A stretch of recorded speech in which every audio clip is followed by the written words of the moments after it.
Halos lahat ng OFW ay magaganda ang kanilang post sa SOCME. Pero halos lahat, pagod ang puso.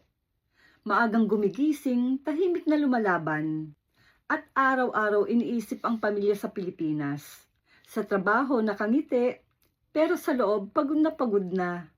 Sa sahod may plano agad, hindi para sa sarili kundi para sa pamilya. Nagtitipid sa pagkain, minsan instant lang araw-araw, at halos itlog lagi ang kinakain. Hindi bumibili ng gusto kung hindi kailangan. Habang ang iba nag-e-enjoy. May OFW na nagbibilang ng barya para lang maipadala sa Pilipinas. Tahimik na nagtatrabaho, pero bawat yan na pinaghihirapan, may kasamang pangarap.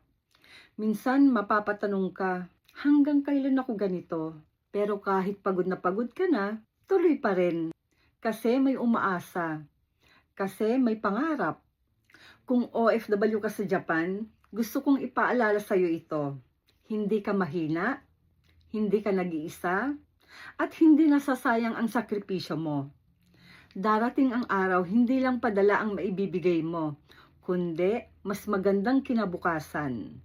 Konting kapit pa, malayo na ang narating mo. Fight to!